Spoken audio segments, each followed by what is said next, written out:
जिसको जिसका जन्म हुआ है उसकी मृत्यु होनी है कि नहीं मैया? होनी है ना।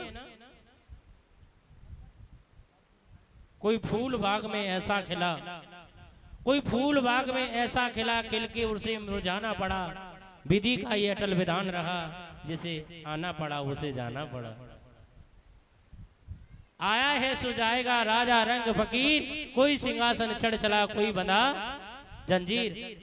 राजा हो रंग हो कोई भी हो, सबको जाना है मेरी मैया। कोई अमर बूटी खा के नहीं आया, सबको मरना है। एक सेठ था मेरी मैया, बहुत पैसा वाला।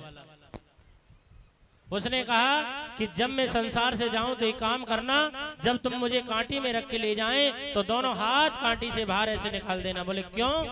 क्योंकि दुनिया वालों को पता ये चलेगा ये सेठ बहुत पैसा वाला था, इसके पास गाड़ी थी, बहुत बंगला थे, बहुत सब कुछ था। पर देखो तो सही, आज ये सेठ खाली हाथ जा रहा है, कुछ नहीं है इसके साथ।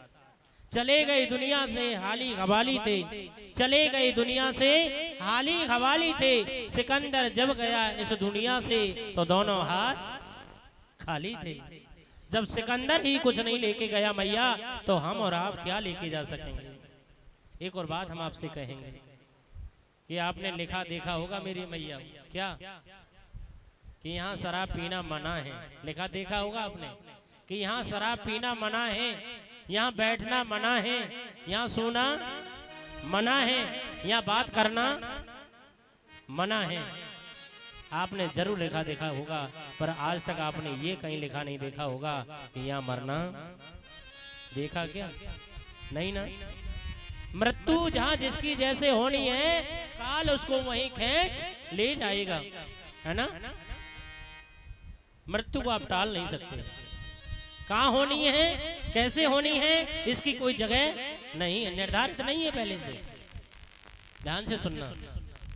अग्नि पुराण में कथा आती है मेरी मैया, सभा लगी हुई थी, यक्ष गंधर्व किन्नर भूत और देवताओं की दैत्यों की सबकी सभा लगी थी। वहां आए कौन? यमराज। यमराज ने देखा एक कबूतर को, कबूतर बैठा था मैया आरे में। किसमें बैठा था? आरे में। और कबूतर को देखा यमराज ने, यमराज को हंसी आ गई कबूतर को देख करके। क्यों आई? क्यों हंसी आई? क्योंकि ये आज का ही मेहमान है, ये कबूतर आज का ही मेहमान है, आज के बाद ये जी नहीं पाएगा। तो कबूतर हो गया मैया पसीना पसीना, है ना। कबूतर हो गया पसीना पसीना, घबरा गया। इतने में आ गए कौन? पक्षी राज गरुण। पक्षी राज गरुण ने कबूतर से कहा कि तुम परेशान क्यों हो रहे हो, क्या बात है, मुझे बताओ तुम। बोले महाराज क्या बताऊं, मुझे तो ऐसा लग रहा है कि आज का ही दिन है मेरे पास, आज के बाद मैं आपसे नहीं मिल पाऊंगा, आज के बाद मेरा जीवन खत्म ही हो जाएगा। क्या है आज से मैं?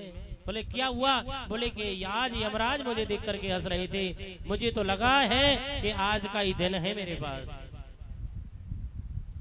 पक्षी राज गरुड़ ने कहा कबूतर तू चिंता मत कर, मैं तुझे मरने नहीं दूंगा, मैं तुझे 7 समुद्र पार लेके जाऊंगा और 7 समुद्र पार तुझे कोई नहीं मार सकता, कोई नहीं मार सकता तुझे।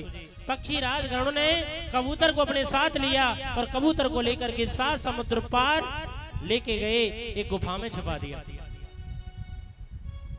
और गुफा में कबूतर को छुपा के आ गए। कौन? पक्षी राज गरुड़। पहले तो यमराज कबूतर को देख करके हंस रहे थे, अब पक्षी राज गरुड़ को देख करके हंसने लगे। पक्षी राज गरुड़ ने कहा हे महाराज, पहले तो तुम कबूतर को देख के हंस रहे थे, अब तुम मुझे देख करके हंस रहे हो, क्या बात है?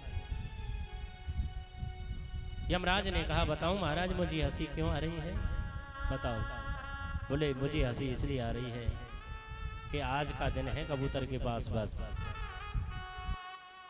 इसलिए मैं हंस रहा था उसे देख करके। और तुमने उसे कहा कि मैं तुझे मरने नहीं दूंगा, 7 समुद्र पार उसे छोड़ के आई तुम गुफा में, है ना? बोले हाँ। बोले जहाँ तुम जिस गुफा में उसको छुपा के आए हो ना, वहाँ पहले से बिल्ली तैयार बैठी है, वहाँ पहले से ही बिल्ली तैयार बैठी है। कबूतर का काल है बिल्ली से, कोई ना कोई बहाना बनता है ना भैया, कोई बालक घर से निकला बाइक लेकर के, रोड पर बाइक बड़ी तेज चला रहा था, पीछे से आया ट्रक ने मारा टक्कर, बड़ी जोर से टक्कर मारी और बाइक कहीं और वो कहीं धराशायी हो गया, मृत्यु को प्राप्त हो गया। फिर बातें बनाते हैं लोग कि नहीं जाता तो ऐसा है ना, कहते हैं ना समय खराब था, ये समय उग जाता, नहीं जाता तो ऐसा नहीं होता। क्यों नहीं होता? तुम रोक सकते हो क्या? समय जैसा जिसका लिखा है वो वैसे होके रहेगा, है कि नहीं? बहाना तो बनता है, बहाने से आदमी जाता है। एक आदमी के तो बिल्डिंग से गिर जाए मरता नहीं है, एक आदमी के ठोपर लग जाए तो ठोपर से ही मर जाता है ना? तो कबूतर का काल बिल्ली से है कि तुम में रूठ जाने की आदत कहां से आ गई।